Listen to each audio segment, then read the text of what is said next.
Assalamualaikum warahmatullahi wabarakatuh.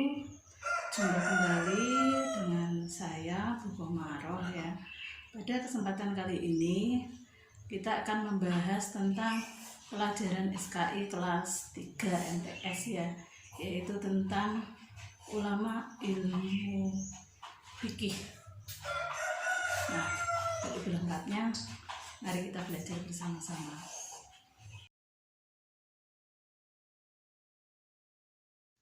Ulama ahli fikih dan karyanya pada masa Daulah Abbasiyah.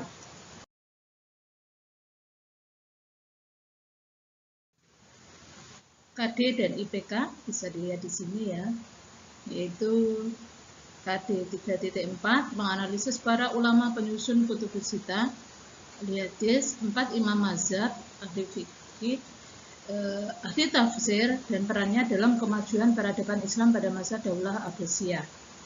KD 4.4 mengidentifikasi karakter para tokoh ilmuwan muslim dalam bidang agama pada masa Daulah Abbasiyah dan menyajikannya dalam bentuk tulisan atau media lain. IPK-nya 3.4.2 yaitu menganalisis para ulama muslim pada masa Daulah Abbasiyah dan perannya di bidang fikih. 3.4.4 yaitu menyimpulkan ibrah yang dapat diambil dari ketekunan para ulama, juga perannya dalam kemajuan kebudayaan peradaban Islam pada masa Daulah Abbasiyah.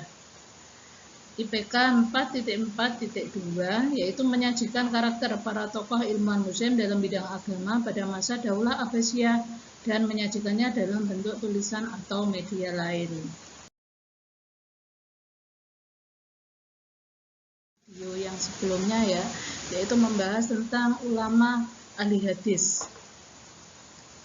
Tujuan pembelajaran yaitu 1. Menganalisis para ulama muslim pada masa Daulah Abbasiyah dan perannya di bidang ilmu fikih. 2. Menyimpulkan ibrah yang dapat diambil dari ketekunan para ulama ahli fikih. Yang ketiga, menyajikan karakter para tokoh ulama muslim dalam bidang ahli fikih pada masa Daulah Abbasiyah, baik dalam bentuk tulisan atau media lain, dengan penuh rasa percaya diri. Ini peta konsepnya ya. Ulama ahli fikih pada masa Daulah Abbasiyah itu ada 4. Imam Hanafi atau Imam Abu Hanifah, yaitu mazhab Syafi'i, pendiri mazhab Syafi'i. Terus Imam Maliki itu pendiri mazhab Maliki. Imam Syafi'i itu pendiri mazhab Syafi'i. Imam Hambali pendiri mazhab Hambali.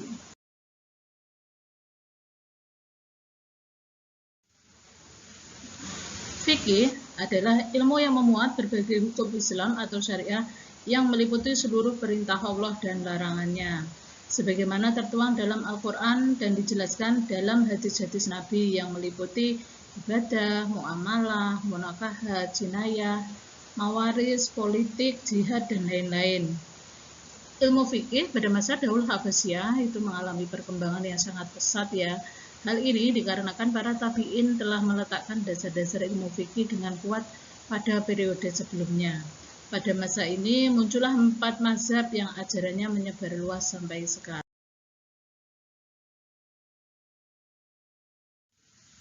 Bermazhab dan urgensinya. Mazhab adalah metode tertentu dalam menggali hukum syariah yang bersifat praktis dari dalil-dalil yang bersifat kasuistik ya. Pada saat sekarang, umat Islam tidak dapat lepas dari bermazhab, karena bermazhab menjadikan hukum Islam stabil dan tidak berubah tanpa adanya ketentuan yang pasti. Selanjutnya, dalam bermazhab, hendaknya memiliki mazhab yang muktabar dan terkenal di antara 4 imam mazhab, yaitu Imam Hambali, Imam Syafi'i, Imam Maliki, dan Imam Hanafi. Hukum dasar yang dijadikan untuk bermazhab yaitu ada Al-Quran, Al-Hadis, Qiyas, Ijma.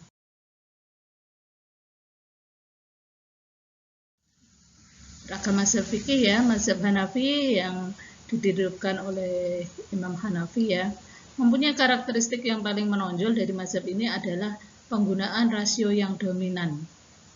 Ini dikarenakan Imam Hanafi itu adalah seorang pedagang ya, yang sangat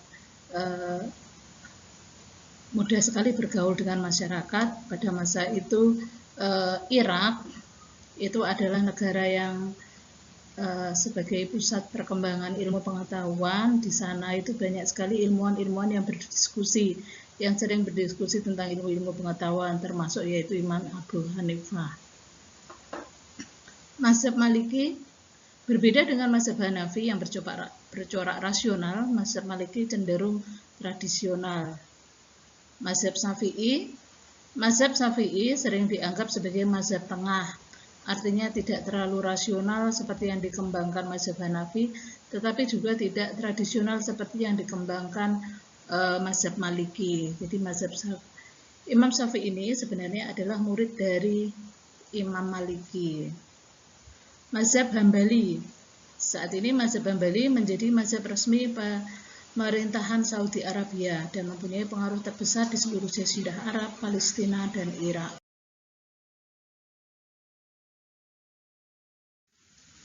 Nah, selanjutnya yaitu penyebab perbedaan mazhab.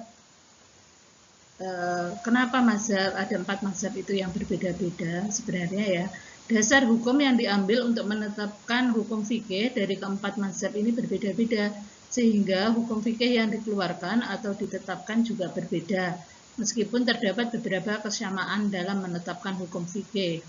Perbedaan mazhab yang terjadi dari keempat imam, yaitu Imam Hanafi, Maliki, Syafi'i, Hambali, itu terjadi karena perbedaan latar belakang, perbedaan zaman, perbedaan riwayat hidup atau biografi dari masing-masing imam mazhab. Mereka memiliki sifat kecintaan terhadap ilmu pengetahuan, membela terhadap kitab dan sunnah. Mereka mempunyai keberanian dalam menegakkan kebenaran.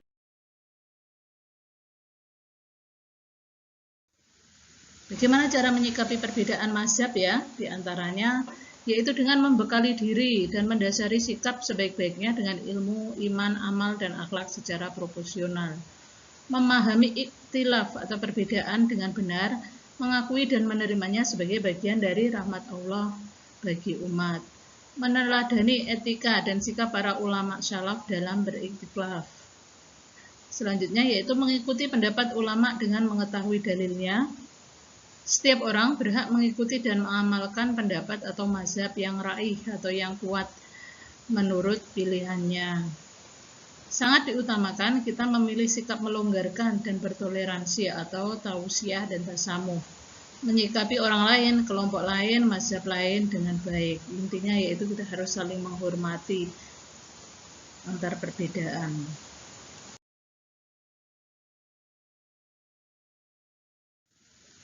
Di sini selanjutnya yaitu biografi 4 imam.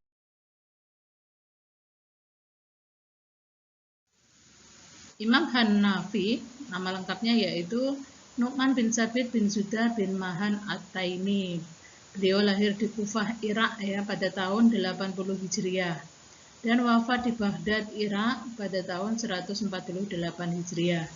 Karyanya yang terkenal yaitu Fiqih Akbar, Al-Alim wal Mutamam, dan Musnad Fiqih Akbar. Beliau pendiri mazhab Hanafi. Metodenya dalam menentukan hukum yaitu ada Al-Quran, As-Sunnah, fatwa sahabat, qiyas, ihtisan, ijma', dan urf. Urf itu adalah adat kebiasaan orang muslim dalam suatu masalah tertentu yang tidak ada nasnya dalam Al-Quran, Sunnah, atau belum ada prakteknya pada masa sahabat. Selanjutnya adalah Imam Maliki. Nama lengkap beliau adalah Abu Abdullah Malik bin Anas bin Malik bin Abi Amir bin Amr bin Al-Haris bin Waiman bin Zail bin Amr bin Al-Haris Asbah. Beliau lahir di Madinah Al-Munawwarah pada tahun 93 Hijriah. Beliau wafat pada usia 87 tahun ya, tepatnya pada 14 Rabiul Awal 179 Hijriah. Karya beliau yang terkenal adalah Al-Muwatta. Beliau adalah pendiri mazhab Maliki. Metode yang beliau gunakan adalah kitab suci Al-Quran, Sunnah Rasul, Ijma', Qiyas, atau Mashalilul Mursalah. Mashalilul.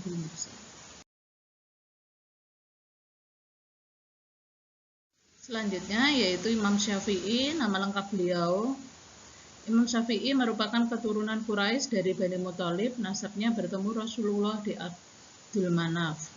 Beliau lahir di Kuzah tahun 150 Hijriah. Beliau wafat pada tahun 204 Hijriah di Mesir. Karya beliau yang terkenal adalah Ar-Risalah Al-Um. Beliau pendiri mazhab Syafi'i. Metode yang beliau gunakan adalah Al-Quran, Sunnah, Ijma', Qiyas, dan Istidlal.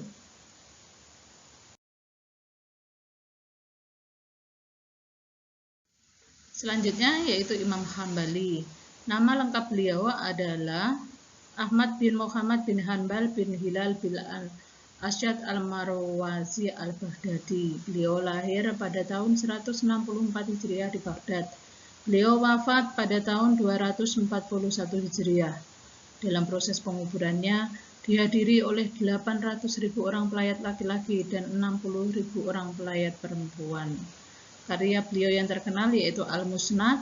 Beliau pendiri mazhab Hambali. Metode Nas Kitabullah dan hadis sahih, fatwa sahabat-sahabat Rasul, pendapat sahabat, hadis dhaif dan mursal, serta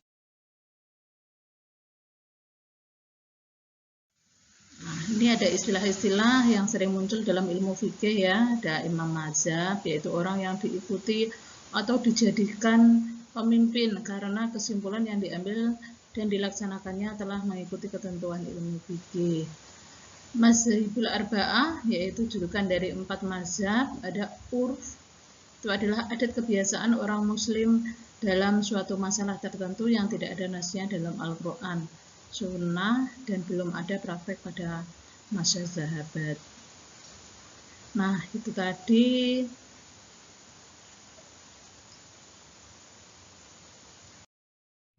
Nah, anak-anak, demikian tadi penjelasan tentang ulama ahli fikih pada masa Daulah Abbasiyah. Atas kurang lebihnya saya mohon maaf. Billahi taufiq wal hidayah. Wassalamualaikum warahmatullahi wabarakatuh.